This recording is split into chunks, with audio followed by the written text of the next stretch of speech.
more than non-Western countries, excluding Japan. So clearly economically significant. And it is socially significant, culturally significant, geographically significant. So therefore, the majority world, I think, is a good term to use to give a kind of a good representation what you're talking about. Now, why is it important for us? If you take this as a majority world and you look at accounting scholarship, when I say accounting scholarship, I mean research, I mean education, accounting thought, concept, and ideas. Not only accounting and management thoughts, so it's broadly, is pretty much biased towards minority world. So mainly what we learn, what is accounting, what is not accounting, is from the experiences of few countries. Because those are the people are publishing, right? So we'll read, we learn ideas and concepts from those articles, which written only from the based on few countries. So hence my argument is what we know of accounting scholarship is pretty narrow and definitely not reflecting what is going on in the rest of the world and in the majority world. So it's quite important for us to define this way. And when you define this way, then you look at what is actually published so far from non-Western countries or from the majority world. So according to our even 2019 work, it's almost like 6 years ago, only 9.5% articles that published in what we call top journal, A, B, D, C rank journal, are from non-Western countries. So what are we talking about? 90% of academic discourse are coming from Western countries. So therefore, any accounting standard, accounting policy, accounting education, accounting concept are based on those experiences and which does not reflect the realities of the other countries are facing. Now, I want to just provide a little bit of caveat to my criticism of this, especially for British Commonwealth journals, I think are more inclusive than their North American counterparts. So for example, you're talking about top accounting journal or top management journal in America, they wouldn't publish stuff from Africa or from Asia or from, definitely not from Palestine. So therefore, but what I have, my experience with some journals, especially British Commonwealth, like especially qualitative journal. So this is something I want to focus on. Qualitative journal, they're more inclusive. They're happy to publish articles from majority world. Now, this is important for us to explain. So is that, why is it the case? Why these journals are not publishing articles from Palestine or from Africa, from other countries? First, defense. From our discussion and my experiences, first defense comes from that while we don't receive much articles from the majority world, or whatever we receive, they're not good quality. So maybe there is truth in it. They don't receive papers from the non-Western countries.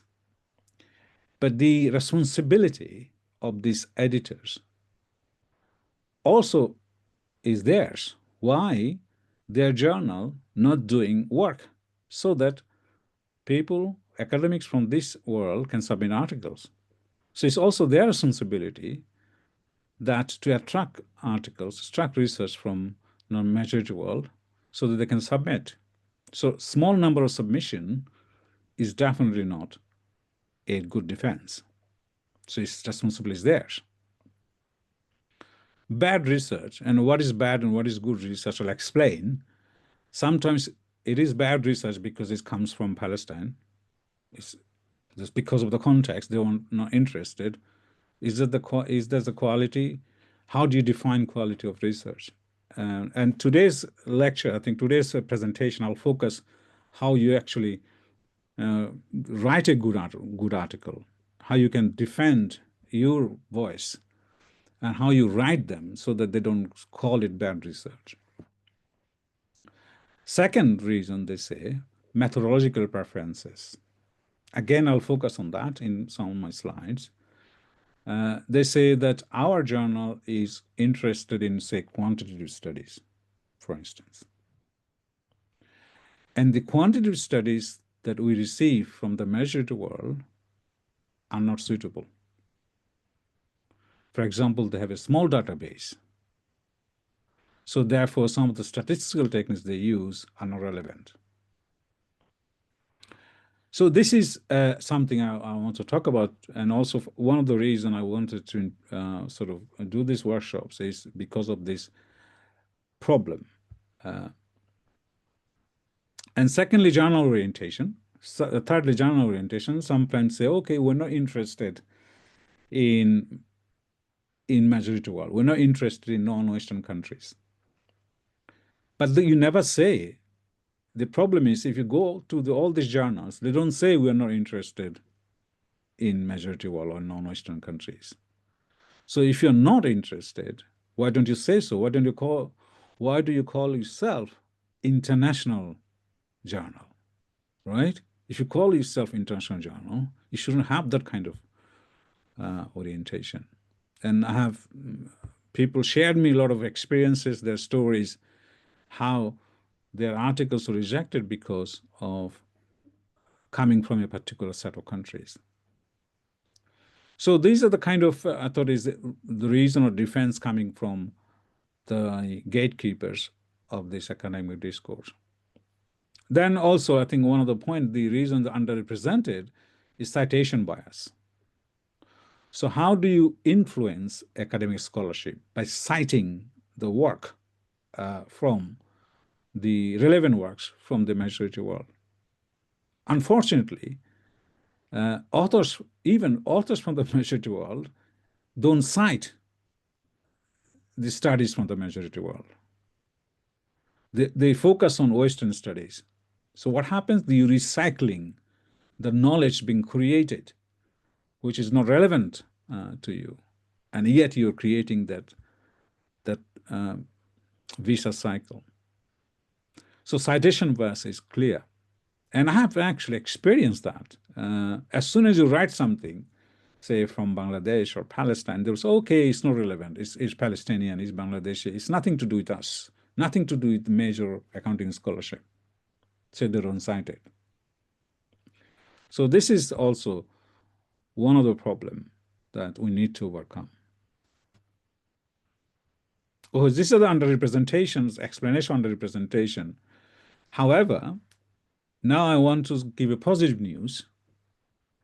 Does it mean no articles published in top journal? They did. So these are the topics that publish in top academic journal. And I listed them partly because to demonstrate to you what kind of topics is in fact very interesting even to the quantitative journal, let alone qualitative journal. For instance, first, development of accounting profession. This is the first article published from non-Western countries by Marcia Anisette, my colleague in Manchester, in 2000. And this article is based on very small island, Trinidad. And she talked about how accountancy profession was interconnected with the colonial legacies. And this article was published in top accounting journal called Accounting Hours and Society. So if you look at each of this topic, you'll see the uniqueness of this topic. For instance, you see accounting controls in extreme conditions. So if editors see the article like that, the headline like that, immediately you don't have to justify, say, for instance, why Palestine, why Bangladesh, why Pakistan, something like that.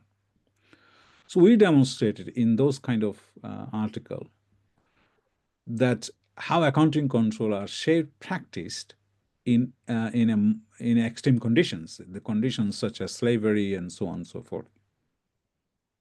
So they published it, you see. All of these topics, say number 5, corporate governance and interaction with tradition and culture. So when you talk about tradition and culture, you don't have to justify again which country, which culture.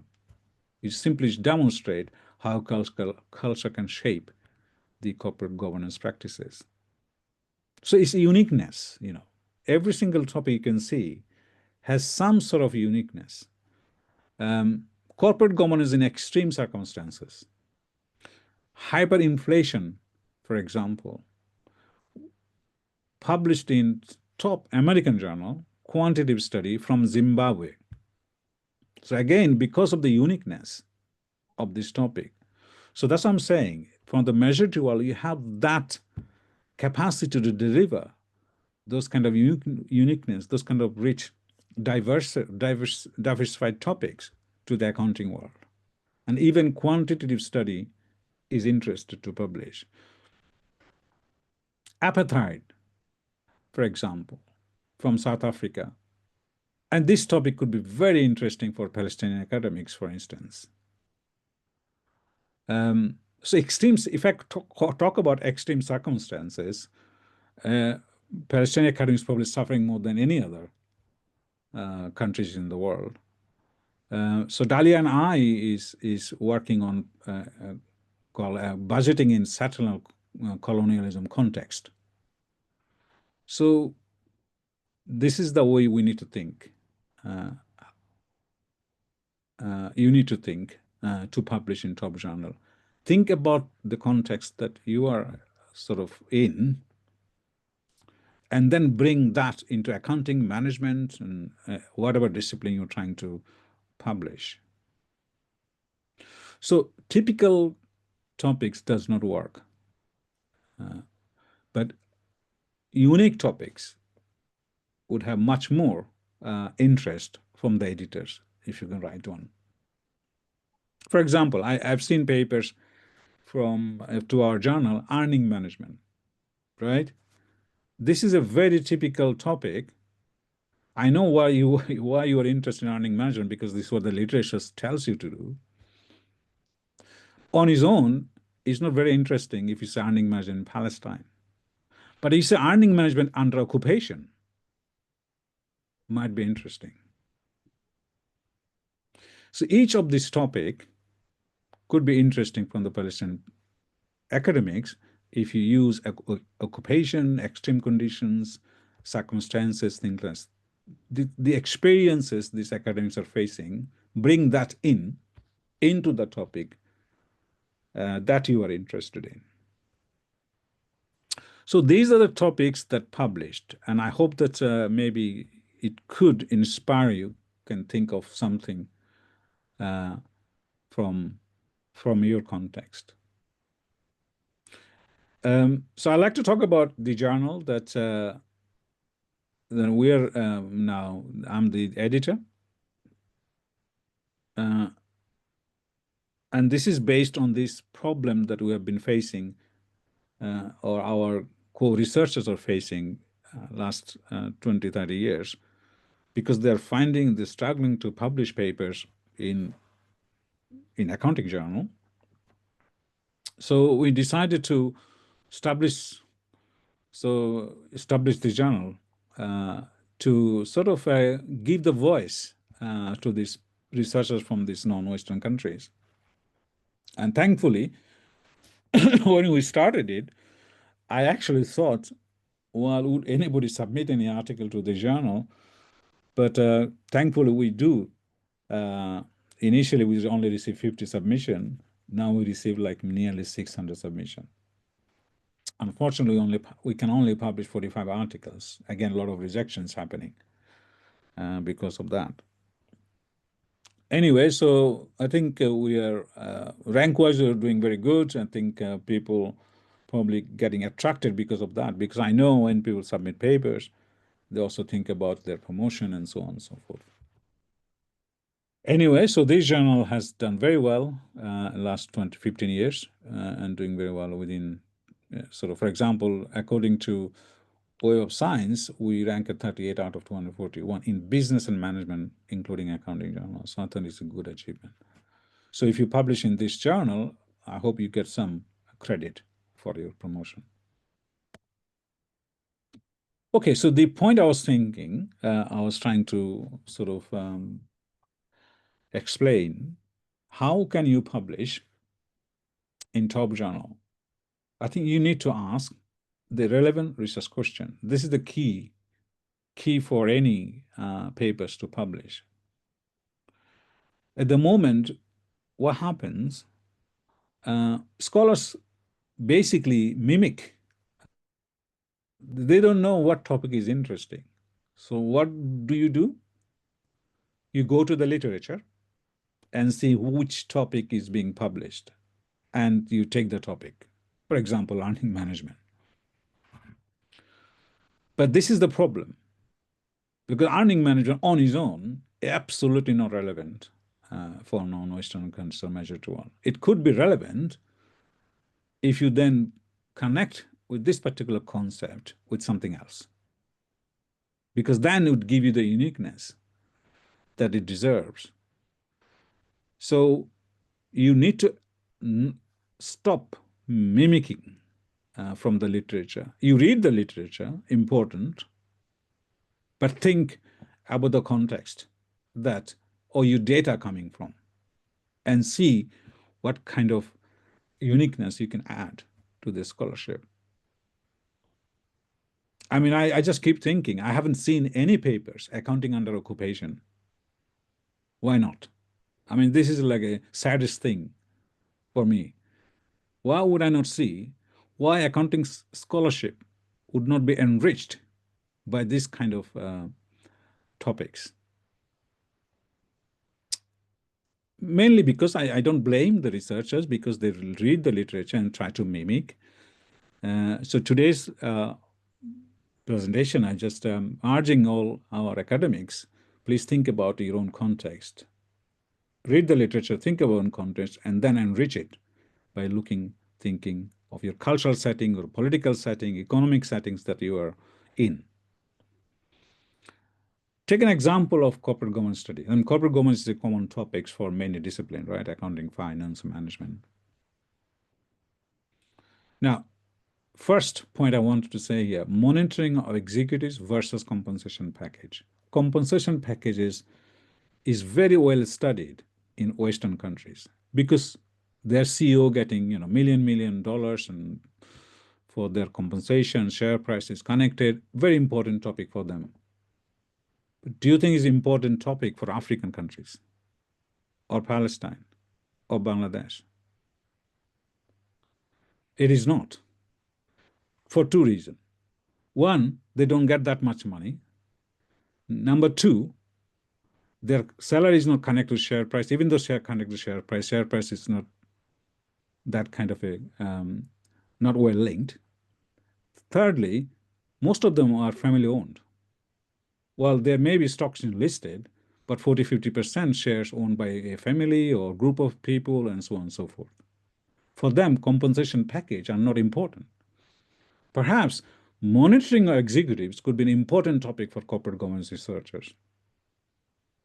So in a family-owned companies, their main concern is not compensation of directors because they themselves are the directors. Their main concern is how to monitor executives.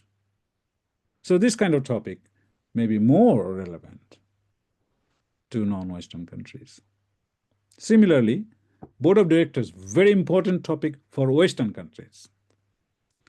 But it is not so for family-owned companies, which are the majority case is family-owned companies. So we have been doing research. I've been doing research in many countries, including Kuwait, and I've seen that. I mean, board of directors meaning somebody's brother and sister and so on and so forth. So board of directors is not a typical one, is it? So family dynamics is more important. Again, I don't see much research on it. Whereas these are the most important thing. If you come back a board of directors in Kuwait, it doesn't make any sense because I know they know each other, they are from the same family. What does it mean? So it's more interesting to see how family dynamics reflecting in the board practices is more interesting, maybe. Then thirdly, I'm just giving an example. The impact of political turmoil on business governance is more interesting. So again, you can think about word like occupation, word like extreme circumstances, and so on and so forth in Palestinian business governance. That could be an interesting topic to publish on corporate governance. So you need to ask relevant research questions, which is relevant to the context you are from. Stop mimicking, but read the literature. But stop mimicking. Don't take the same topic. Take the topic, earning management, corporate governance. That's a broader topic. That's fine. Bring the context you're taking in. So this is the key to publish. I'm sure a lot of qualitative and even quantitative journal would be interested.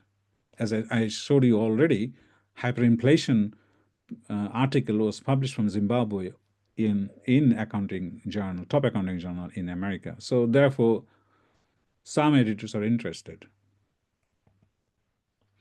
So these are some of the topic. These are not topics, kind of broad areas that I'm giving you the list here.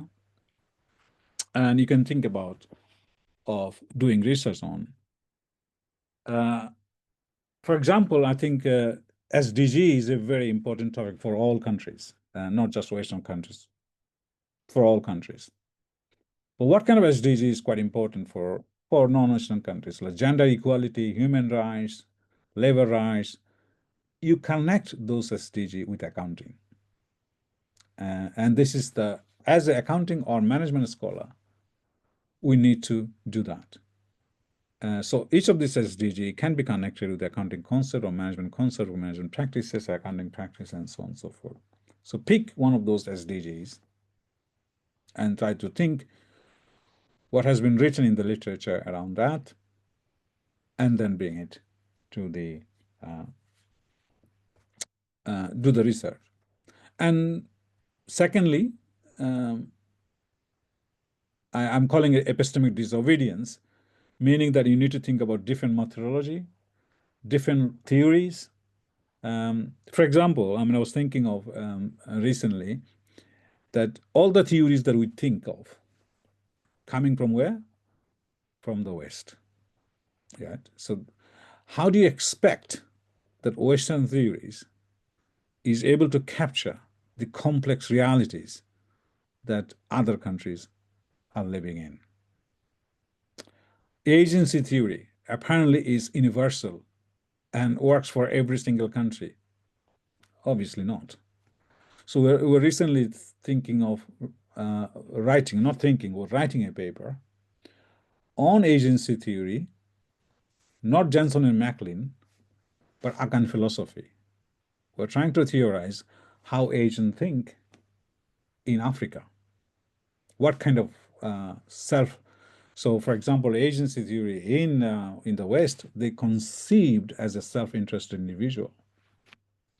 But same concept is very alien if I think of African context. So we are talking about the only way you can sort of articulate this agent through the Akan philosophy, which is more communitarian principles. So they think of self, they think of community at the same time, not just self. So that probably another day I'll explain how that works for African. Anyway, so the point is that you need to think about new theories, new ideas. I haven't seen any papers, not that I've covered everything, any Arabic concept, for instance, in accounting or management. Probably not, I haven't checked management literature that much, but accounting literature, definitely I can say, I haven't seen much from accounting, from Arabic cultural roots or Arabic theoretical roots. I haven't seen much. I haven't seen any but something that maybe you can bring in to the theoretical world. So things like that. You need to sort of bring in new topics, new theories. That is the way to publish. So anyway, so this I'll move on from this journal, from the slides. So another thing I wanted to sort of focus on today is that, okay, now you have the unique topic. Now, what kind of method you should be using? I said you must take a relevant research method, right? At the moment, what we see in accounting and management discipline is Western dominance, or Western dominance of Western conception of research method. For example, survey questionnaire, large data set, the econometrics model, those are seen as a valid research method. Um, well, I don't disagree with that. The question we need to we should be asking, are this method are suitable for smaller economies? Do we have access to large data set? Do they even believe survey questionnaire from Palestine? Sometimes they don't. Oh, survey, small country, everybody knows everybody, who cares? So these are the things one you need to think. But this is called our epistemic injustice. This methodological guru telling us these are the valid method, and when you try to use it and try to publish it, you cannot use it. Because they would say, oh, you don't have the large data set. Oh, you don't have this and that. You cannot use econometrics models, so therefore you cannot publish. But you're taught this is the only method to use. So they're teaching you, at the same time, they're not stopping you to publish. So the thing that I am trying to tell, that we need to go out of this idea, this is the only valid method. We need to go to what also are very acceptable research method in many disciplines, not just accounting, is qualitative studies. And in those qualitative studies regime, you don't face this kind of problem. Unfortunately, although is qualitative research gaining recognition in Western journals, but very, very limited presence in the majority world. And this is almost kind of a sad point. You can use your large data set, you can use your quantity method and publish it. At the same time, you don't think qualitative research method is a valid method. So this is something, obviously, we'll have a big lecture on that, I think next week or so. And this is, I think, is the most important thing for smaller economist countries to think, rethink of their research methodology. I think you have a better chance to express your voice in accounting and non-accounting journal if you use qualitative studies, because you can then bring in your unique cultural heritage, political history, economic history into these articles, into these voices. At the same time, by doing so, you then also improve the qualitative methodological paradigm by bringing new kind of method. For example, at the moment, you just keep recycling the same method because it is based on Western countries. At the same time, for example, storytelling is a very interesting method and is also innovative and is capture rich human experiences and social realities. But in accounting journal, accounting methodology, accounting quality, even qualitative accounting papers, I don't see it. One, maybe. Some management articles, I've seen it. So these are the things you can bring in. How people share their experiences. And storytelling was one of those ancient and is still relevant. to um, to us. I mean, research is a passing knowledge, right? Research is about passing knowledge one to one another, and how human pass knowledge in the ancient times, storytelling, right? And still we're doing so. So this is a very, very important methodological point. We like to see more in accounting.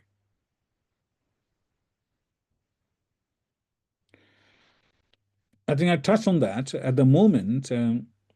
So I talked about asking relevant question. I talked about doing relevant research methodology. Now the theories. At the moment, when you talk about concepts and ideas,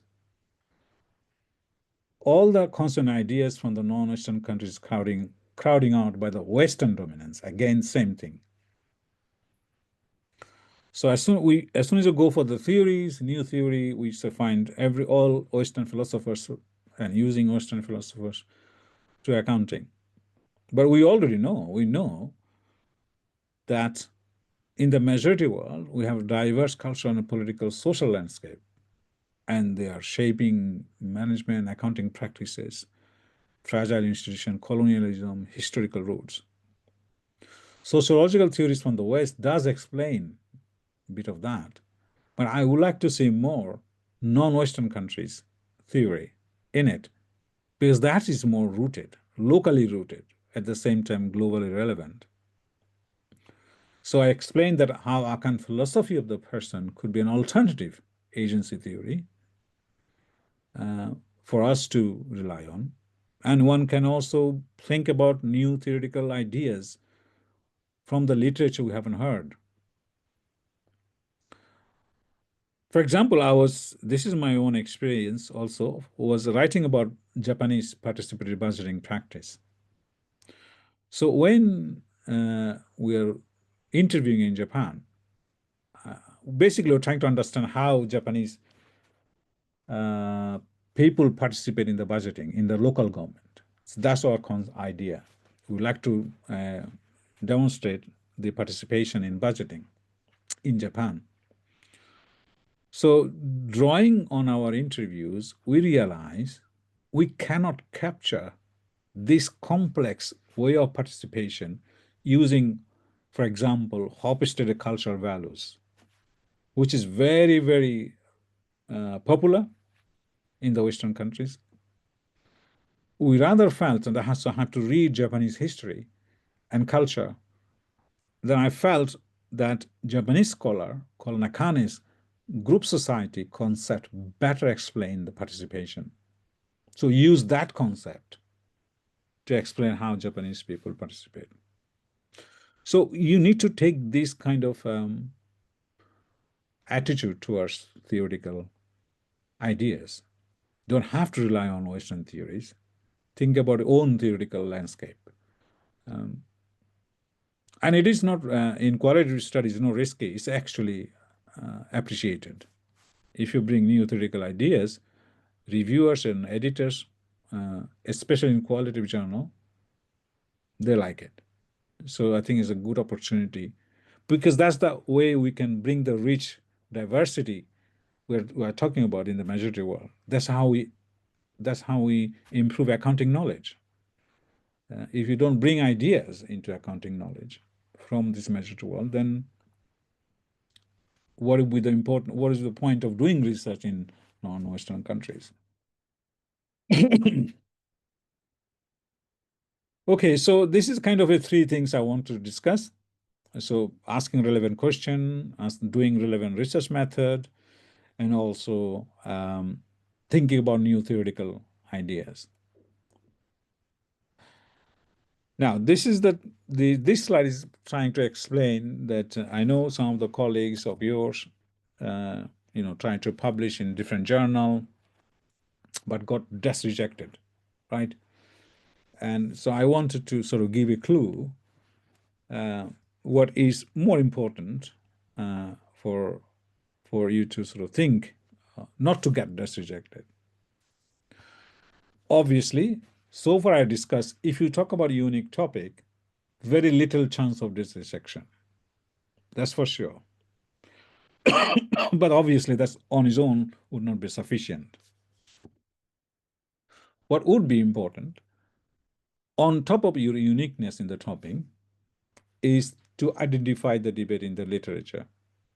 So basically, you need to show how your topic, your research question, is bringing the gap, advancing the debate in the literature. If somebody say, "Oh, earning management in Palestine, nobody has done it in Palestine," that's not sufficient because people will say, "We're not interested in Palestine. What did you do for earning management literature?" For instance. So if you talk about earning management under occupation, that could give a kind of a different dimension to it. Then earning management academics would be interested, you see. So by simply saying no studies in Palestine, no studies in India or any other countries, does not make paper interesting. What makes paper interesting is demonstrating how you contributing the existing debate within the topic you're studying. And that's the point I said, uniqueness of your topic is the key to publish, to problematization, what I call. So that's the most important. So I have to read papers, right? I receive like 600, 700 papers in a year. And imagine that I have to read at least 2 papers in a day. So if I read 2 papers in a day, I'm not superhuman. What I do, I read introduction, right? I do introduction, I read introduction, I read discussion section. These 2 sections I read because this is where I see the demonstration of contribution to the accounting knowledge. So if I don't see in the introduction that you're talking about academic debate and how your paper contributed to the debate, I have to just reject that paper. And what actually most saddest part is that majority of all countries have the ample opportunity to contribute to the debate because very little has been done on the majority world. Got a lot of ideas to bring in. I'll give me an example. We're looking at the moment a paper on sustainability. And sustainability and Balinese culture. Bali is Indonesia, right? And suddenly, whole thing give a different dimension. So by drawing on Balinese culture, they're trying to improve the understanding of sustainability. So this paper, methodologically, is not very good. I read that paper. But we gave the go-ahead because the topic itself is interesting. It's advancing the debate of sustainability because they're looking at Balinese culture to to articulate how sustainability is practiced in Bali. You see, so culture and sustainability, Balinese culture sustainability brings the uniqueness into the topic. So that's how you problematize it, by bringing the uniqueness to the topic. What is not sufficient? There is no research on the topic in my country. Definitely is absolutely not acceptable. So this is the way, not the way to problematize it. It actually weakens your paper. No one has studied this topic in the. So if somebody says no one has studied this topic, it doesn't make any sense unless you say you bring out the debate. Simply saying no one says this topic is not sufficient. No research use this method, again not sufficient, because this is a not methodology journal. If it is a methodology journal, yes. But simply method does not improve unless you demonstrate how method improving accounting knowledge. Fourthly, and I think some papers have identified the debate, but still we have to just reject it because it's based on outdated literature, basically 10 years old. If you say, if you already established a debate and say this, but your reference is very recent and very old, then I cannot say with certainty that you have looked into the most recent literature. So therefore, these are the main thing that one needs to look. What I said already, what is not sufficient and what is sufficient. What is sufficient is bring in the new dimension, finding the debate, bring the new dimension, thinking of your own context. And that brings the paper into life. And also I receive non-accounting papers in accounting journal. This is an accounting journal. So many papers we receive from finance, from management, we also have to reject those papers. So main thing that in your paper, you basically explain how you contribute to the accounting literature in the introduction. So therefore, that get the first pass mark to get to the next. So this is first thing in the introduction. Also, sometimes people get desk rejection because of language problem. Now we have ChatGPT, right? So you can use ChatGPT, obviously with your responsibility. Make sure that what is written, that's yours, but ChatGPT can fix your English. So language is not a problem anymore. So in our journal website, we explain if you use ChatGPT to improve your English, that's perfectly acceptable. But do not use ChatGPT to write your paper. That's a different thing. But use your own work. Use ChatGPT to fix your English. I mean, nowadays, I think it's probably less of a problem. That's why I like ChatGPT in a sense, because it actually democratizes the voice. So nobody can say your English is no good. You can use ChatGPT to fix your English, but make sure you use your voice. You only took the ChatGPT's help to fix the minor language corrections. So I think good introduction, basically, very good for your, and this is the key for your, not to get this rejection. So all the point I mentioned before is key, and then your paper will be passed to the reviewers for further review. The second section I wanted to focus on that to write a very good discussion section. And this is the key. Introduction is for the identifying the debate. Then the discussion section is very important to sort of bring that in, what you already discussed in introduction section. For me, findings is important, but discussion section demonstrate that your findings must go beyond the findings themselves. If you only write the findings descriptively, you are a journalist. We are not journalists. We draw insight from these findings. We say something new because of these findings. If you simply write some events, that's a journalistic piece. And journalistic piece we don't publish.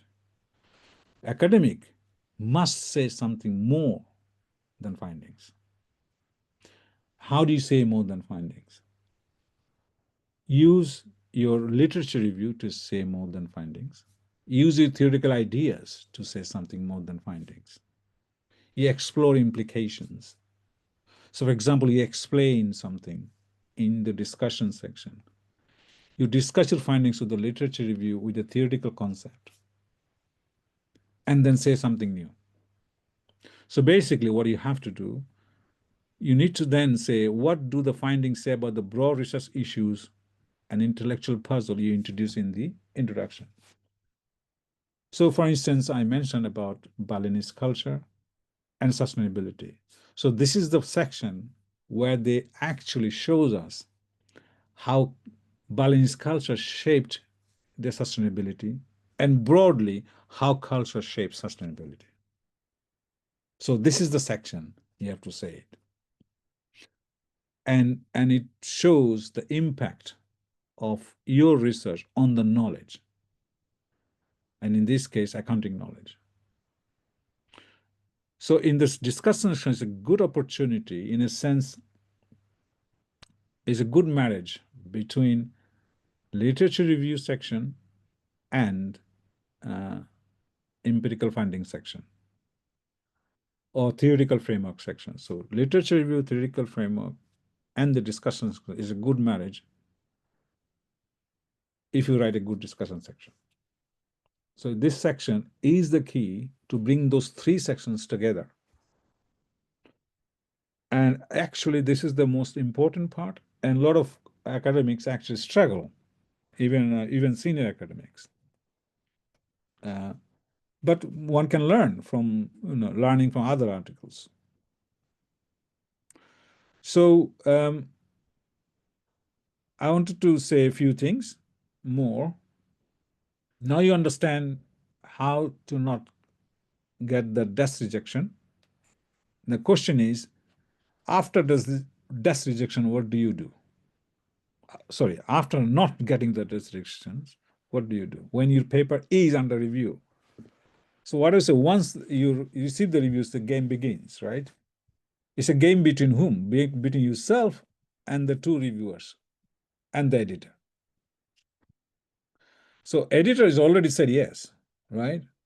If editor passed on your paper to the reviewer, meaning editor is in your team. So referee is already on your side. All you have to convince the other two reviewers. So, and this is where a lot of researchers make mistakes. The mistake they make is that, first of all, they think that reviewers are stupid. They haven't read my paper. They don't know what I'm talking about. I think it's a very bad start. I mean, having said that, when we receive papers and when I get a review, I don't like it. So I put the review few days away. I said, oh my God, this reviewer hasn't read my paper, hasn't understood my paper, and so on. But if you put it away, come back to the paper a few days later or a few weeks later, you actually see the point, what the reviewer is trying to say. So you must appear to consider all the reviewer's comments. You don't have to agree. So that's the first thing. You don't have to agree, but you have to consider them. Which means that, how do you consider them? If you don't agree, you must say, this is the reason I could not do it. Or this is the logical reason I don't want to do it. So do not rush it, of course, even if small revision. And this is often the case that some, inexperienced researchers, even though they see major revision, they immediately submit the papers within a week. That's not a good sign. Wait, you don't have to rush it. Sometimes you need time, so ask for it. So it's not a problem. You must be careful with the response to the reviewers. And very important. And you have to be polite, of course. And I think often what happens that reviewers makes a comments, then you read the comments, and you often don't understand or interpret differently than what reviewer is trying to say. So it's always a good idea to discuss the comments from your colleague. Maybe they have a different perspective what this reviewer is trying to say. If you work with a senior colleague, that's fine. If you don't work with a senior colleague, if you're working on your own, why don't you discuss the reviewer comments with your other colleagues and see what they are saying? And I've seen it. A lot of my young colleagues that think this review comments is very big comments. When I read the review, I feel like, no, this is very minor comments. On the other hand, the comments they think is very minor is actually very major. So you kind of misjudge it, these comments. So you read these comments carefully and then also discuss with your colleagues if possible. And take extension if you need. Of course, I said be firm but polite if you don't agree with the reviewers. Don't forget to thank the reviewers. Because you, as I said, this again begins, you have to convince the reviewers that you have considered their comments. And very, very important for your future paper. So, so this is it for the revision. I think last slide is about something we are doing at the research center at Essex University. So we promote, of course, research project in accounting and finance areas in non-Western countries, which is the majority world. We also host postdoctoral fellows. So if you are interested, just contact me. Also, we'll find a place for you if you have a good project. Recently, we actually started an online course. I think there's a link, and this one on the methodology and publication and so on and so forth. So the workshop you're getting is a kind of a snapshot what we will be offering in these online courses. I know I cannot promise you now, but if you have enough students, enough colleagues from other parts of the world, I will consider the scholarship for our Palestinian colleagues. But we don't have enough, then it's a problem. But I hope that we get something and we can offer the scholarship to our Palestinian colleagues. So if you can afford it, let me know. So we keep you in mind, and then hopefully we can do something. Thank you, Dr. Shahzad. If we have any question from our colleagues.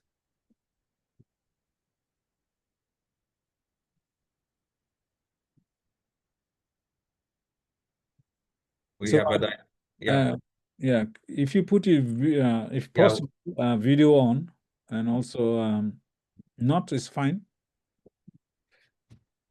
Okay. To publish afterwards. And also, I think there's another workshop coming up on literature review, and that also very important. And in that, Professor Tibin will be speaking about how to look for the literature review, how to review the literature. At the same time, I ask him to give some kind of comments or some ideas on how to conduct quantitative studies in smaller economies. What to do, what kind of statistical tools. Ideally, obviously, my view is the qualitative is the best way to go forward, but some of you already trained in quantitative, so maybe it's difficult. So I think I'll ask him to sort of make some comments on how to do quantitative study in a country like Palestine. So what kind of tools they can use and so on and so forth. Hopefully you can attend all of those workshops coming up, and then we can have further discussion after all these 3 workshops and so on. So keep in touch. Dr. Alauddin. Hello, everybody. Good evening, Dr. Yudin. Thank you very much for this very, very important presentation. I enjoyed all words. And I have one question about one methodology I used in my 3rd chapter in my PhD thesis. I applied the fuzzy set qualitative comparative analysis. It's a mixed method, and I want to know more information about using this methodology in accounting research. So what do you think about this methodology? How can we employ this in accounting or sustainability research? And can we take opportunity or to take more advantage to publish our manuscript if we use this innovative methodology? Right. Okay. So mixed methodology always carries some problem of epistemologically is kind of sometimes it contradict with each other. I think safest thing to do, you write papers, maybe because you said your dissertation is mixed methodology, maybe you can write one paper on qualitative and the other paper on based on quantitative methodology. So mixed method breaks all kinds of problem. Do you know why? Because as an editor, they have to find one quantitative, one qualitative. And it brings all kinds of other problem. So from the practical point of view, I would say avoid it in the same paper. Only experienced researchers, I think there's a professor called Spen Model. He's in Manchester University. He wrote about mixed methodology, a journal called Accounting Organization Society. I think go and have a look at his website and you find the reference to that, how to conduct mixed methodology. But on a blunt advice is, a simple advice is just avoid it in one paper. In a dissertation may be fine because it's a different chapter, different papers. But in a paper, just use one or the other. And that will make your life much, much easier. Thank you, Professor. But I mean, the fuzzy set quantitative comparative analysis. The method As you is said. a Okay. fuzzy set, a QCA. It's instead of using regression. So I use the logistic regression, and after that I use the fuzzy set in one paper, and in another paper I use multivariate analysis, OLS, and compare the result between the OLS or fixed effect and fuzzy set bundling approach. So this is what I mean. Okay, understood. I think few articles use this methodology in sustainability and accounting, and I want to know, is it good for us to continue to using this methodology? Can we take advantage in publication? Right. So one thing I have to tell you, I mean, all these things you said, I heard the name. I'm not expert in it. And thank God I had fuzzy set theory before. But I know this title of this methodology. The problem with the methodology often from a smaller database. So make sure that these tools, you said all are advanced tools, whether they are appropriate for a smaller database. This is the question always been asked. Whether you can use advanced statistical tools if your database is small. I'm guessing your database is not Palestine, it's maybe broader than Palestine, maybe whole Arabic world, I don't know. Europe, Sorry? It's in European countries. Oh, okay, then that's fine then. That's suggested. More than 600 countries for 10 years. Okay, perfect. So these are fine in this case. So all the methods you mentioned are more advanced, and the journals will be very, appreciative of that. So it's not about. It's interesting. You live in Palestine. You're doing a research on Europe. That's also interesting. But it's fine because, as you said, database is very strong. Thank you, Professor. Dr. Muhammad.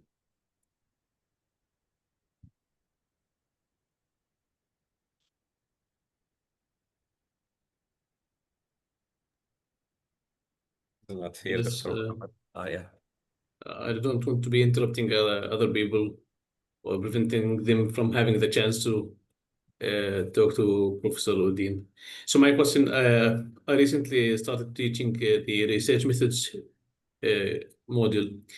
To be honest, we focus, I'm a quantitative researcher. I was one of Diogenes' students. So, one of the main challenges was if I want to teach the students about qualitative methods, I always like discuss the merits of qualitative research and how it can provide in-depth insights that the limitation of quantitative methods cannot get. And I always also appraise Dalia because she is a prominent academic scholar who published in top journals. Thank you, Mohammed. But the challenge is that it's not easy for us, especially our students, they struggle with the language, the language barrier, so it's not an easy thing. Like, what is the best qualitative method? And Dalia may intervene in this kind of conversation. What might be the best qualitative method for non-native speakers in a setting like Palestine, in your opinion and Dalia's opinion? That's my question. I think, Dalia, you can reflect on it, right? You've done your own thing in Palestine. Yeah, I think storytelling could be really good.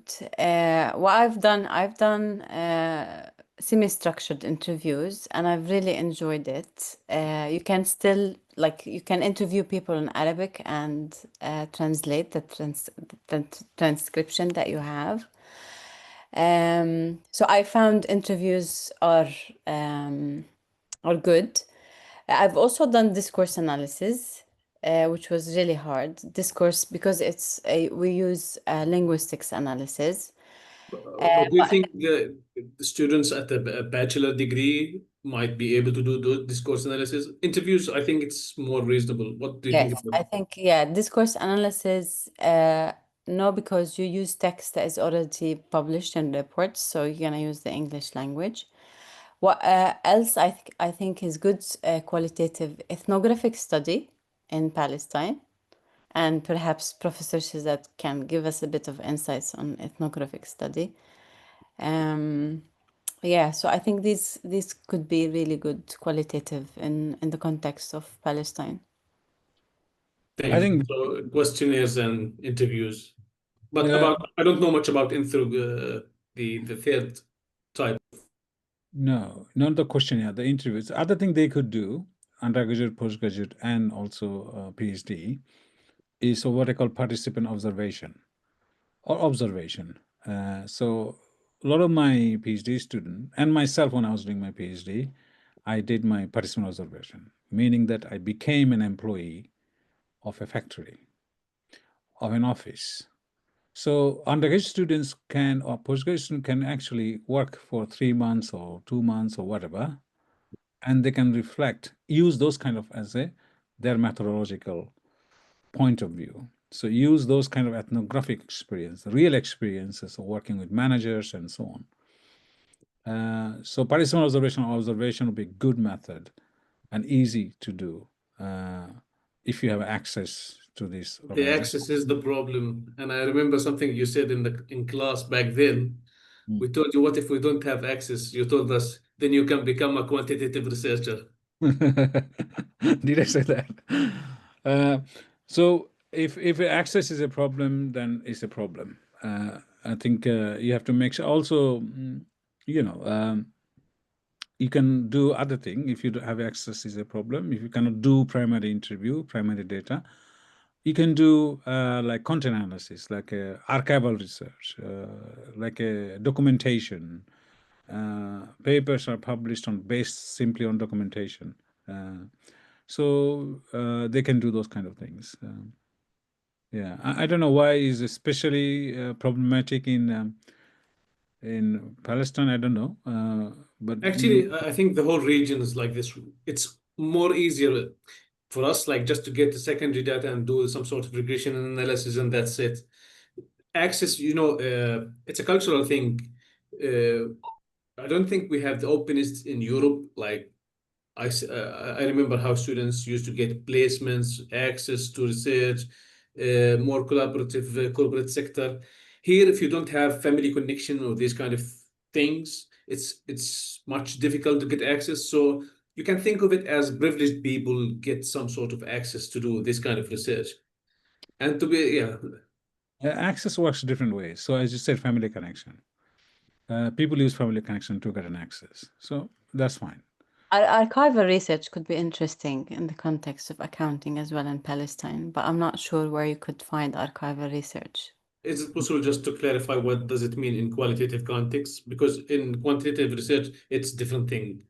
Like looking into, for instance, how accounting history started in Palestine, like the everyday accounting for Palestinians. Just a thought. Yeah. So I think use the family connection to get access, then use your political connection to get an access, whatever connection you have, throw everything. The archival research, as I said, is good. Also, I was reading this just a few days ago of accounting history. So we know that Luca Pacioli, Italian guy, is the father of what, bookkeeping or something, right?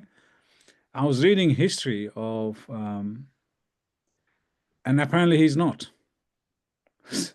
So one can write about it. I mean, I tell you why this is a problem. It's not the right thing. So whatever is Western history is make this Western guy is the father of accounting. The reason, so history is telling me that I was reading the book, that Luca Pacioli learned bookkeeping from the sailors of these Venetian sailors. And these sailors learned this bookkeeping from Indian sailors. So I was reading that how ancient India influence. Their purpose is not talking about accounting. Their purpose is to other things. And I found out this accounting thing in it.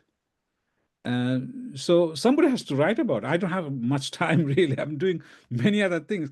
And I thought, oh, somebody should write about this, revisit the history, and change Luca Pacioli into something else, and so on. So it's often history gives you interesting thought. Thank you very much, and thank you, Daria, for the informative discussion. Thank you. I have a question, Dr. Shahzad.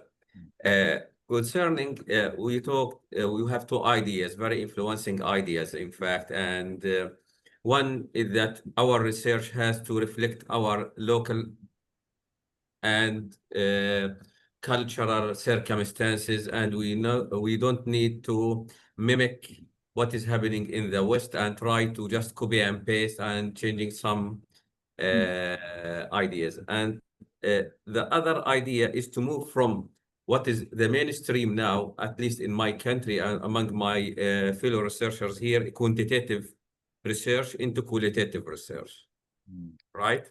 We have two big ideas.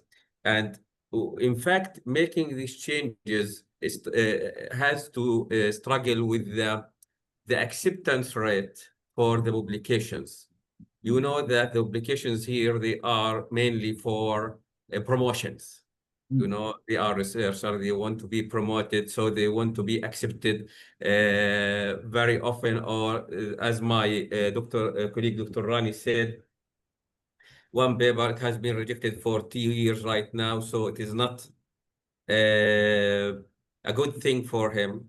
So Yeah. how we can convince our colleague researchers to start to think in a logical way? Because I agree with you, the impact research has to deal with the current situation in the local country, not in the, let's say, in the what's happening in the West, or the, as you said, the minority, not the majority. So how we can convince them, especially our research here is not funded. Let's say this is another domain that can be added. Okay, so how do you convince your the reason actually we do things? One is because it's our habit, that this is the way we do things. The other thing is that thinking other method is not valid. So I find it very difficult, especially to researchers from the majority world, that qualitative study is a valid method, and that getting that, changing that mindset through the teaching and education. I think Mohammed Umran is doing a great job, and he's at least not saying he's not. He's trying to teach them, although he's expert in quantitative, not qualitative, but at least he's trying to teach the students. So through education, basically, changing the mindset and so on, and also telling that publishing using qualities has a better chance to publish in top journal. This is real. Very difficult to publish quantitative studies from Palestine. It would be much easier for you guys to publish using qualitative studies in accounting and management journal. I mean, there is, as I said, people publishing in a smaller setting than Palestine. So therefore, you have to provide that understanding. If you do research on qualitative study, not only you bringing new insight, improving accounting knowledge, at the same time you can publish, you can express your voice, accounting and management journal. And also, I guess, in your promotion criteria, there's a lot of quality journal. In your journal that you think is good journal, are quality journal. I hope. I'm not sure what ranking do you use. In some university, don't rank many qualitative journal as a kind of a valid journal. So that's also sometimes push people towards quantitative rather than qualitative. But if you have a good ranking outlets, or if you use Scopus as a kind of broader ranking database, then I think it's fine. There's a lot of good qualitative journal in that Scopus QU1 that Palestinian academics can publish. So I think it's through education and also doing bit of workshop like this. Yes, exactly. Also sort of encourage people to change the method, change the mindset. I hope that in the next week workshop, they will explain. First thing, always ask me, how do you generalize qualitative study? What is the generalization point? I don't have time to speak up that today, but one thing just I want to tell, I mean, this is the key concern of many academics. If you do interview, how do you generalize it? So answer to that question is, qualitative studies is not in the business of statistical generalization. However, they're in the business of theoretical generalization. So this is what I hope that our colleagues will explain next week or so, how to conduct research. So you don't have to worry about statistically how you statistically generalizable, but you rather worry about insights and theoretical generalization, how you improve accounting knowledge, how you improve theory, how you use theory. That's the main concern rather than the statistics. Okay, Thank you. Any question?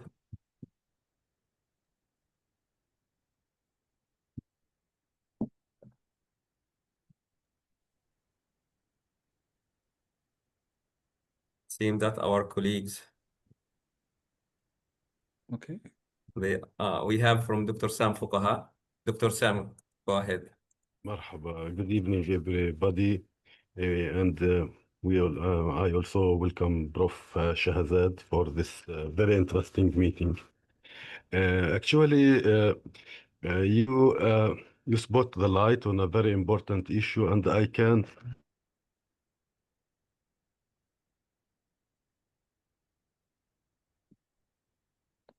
Dr. Sam, we can't hear you.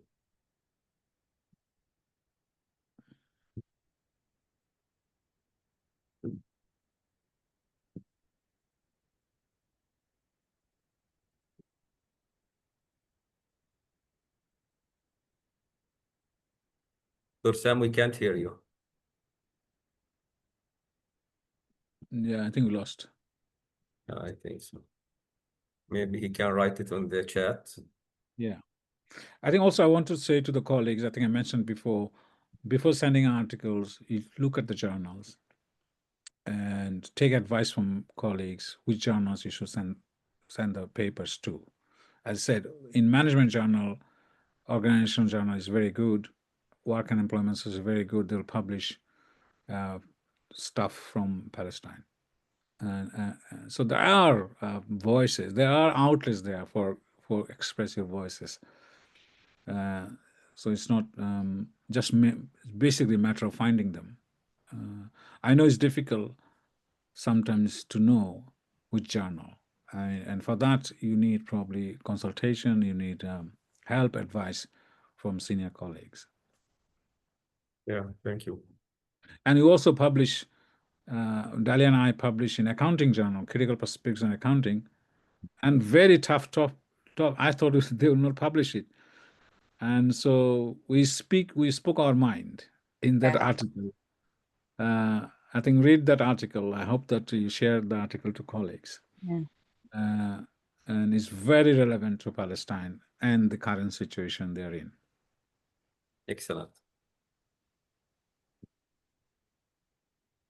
Any questions to our friends from? Okay.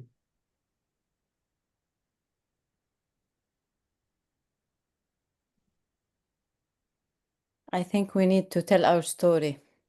Yes, for sure. And we hope that we cooperate with you Yes. guys, inshallah. So as we come to close, I would like to thank Dr. Shahzaduddin for his invaluable expertise, for sharing with us his invaluable expertise, and inspiring us with practical strategies and insights on publishing with impact. Really, it was a very excellent workshop tonight, and we hope that we have also in the coming 2 weeks another workshops on the same day, time. And also, I have a special word of appreciation to our colleague, Dr. Dalia Al-Azza from the University of the West of Scotland. She made a tremendous initiative and effort in collaboration with Dr. Shada Arafat here at An-Najah National University to make this workshop come true. Thank you very much, and we look forward for future cooperation. Dr. Sam, Thank you. he come back. Sorry, my camera is broken as well. My electricity cut. I'm very sorry. I wanted to say that I thank you much, Prof. Shahzad, for your very strong points that you emphasized. Is that, if I can summarize, we can say that instead of trying to change the world or the journals, we need to focus or change our capabilities. So we can't all the time excuse or justify the difficulties we face in publishing our articles in esteemed journals, justify this, let's say, between two brackets, failure or difficulties with incubation or bias or stereotyping. I think we have to look at our capabilities to change ourselves, to work very hard on our research skills. Then I think we can debate or argue whether they discriminate or do not discriminate against us. Because I myself, always review a lot of research and face or see a lot of imperfections or deficiencies in the research articles that I am requested to review. My question, and I appreciate, by the way, next workshops, and we have a lot of hope on the coming workshops. I think they're in line with what I concluded. But my question was, if I ask you frankly to summarize, what are the weaknesses, not the strength, the weaknesses that we, as an editor and well knowledgeable about researchers' capabilities and work. If I ask you to summarize, what weaknesses you think, because you are well knowledgeable, that we as researchers should work on to improve, to be like our international counterparts, instead of just blaming the world as discriminating against us, and go to sleep while you work on your capabilities as the work discriminate against me. So I have to relax then. So my question, how you think I can improve my capabilities to be like the other counterparts? Thank you. Good, Sam. This is exactly the reason. In the presentation, I talk about discrimination. I talk about injustices. At the same time, then I talked about what can you do. So what can you do, meaning asking relevant question, taking relevant research method, do the problematization well, and so on and so forth. So it's not just the world is against you, you're also against yourself. And that also because the way that we have been taught. So that's something. But having said that, we still, as a researcher, have to do something that what we are capable of. The major weakness is that researchers find it difficult to contribute to the academic debate. They always go to the easy way, which is no studies in Palestine kind of way. So that's not enough. And often I reject the paper because of that. So you have to bring the uniqueness, which they're unable to do at the moment. And the whole purpose of this presentation today is to encourage our researchers in Palestine think and bring your uniqueness to the topic, to the accounting knowledge. So as mentioned earlier, I haven't read any paper, Accounting Under Occupation. Why not? I mean, this is how accounting practice is shaped. This is a knowledge we need to have. We don't have it. So there is a number of topics one can do, and new uniqueness one can bring. And this is what you have to think. I know you cannot think because of mimicry that we kind of do. At the same time, we have to get out of that way. And that's I guess these kind of workshops help people kind of think differently when they do research. Thank you, Sam, for your for your good self-reflection. We blame the world, not blame ourselves. I think we have to blame the world, at the same time reflect on us, and again blame the world. So this continuous criticism of us and the world is necessary. Thank you, Prof. Thank you. Any question? Again, thank you very much, Dr. Shahzad and Dr. Dalia, and for our esteemed guests here. Thank you for being with us tonight, and thank you for Dr. Shad Arafat. See you next week, inshallah. Thank you. Thank you so much. Thank you. Thank you very much. Thank you. Thank you. See you. See you. Bye-bye. Bye. Bye.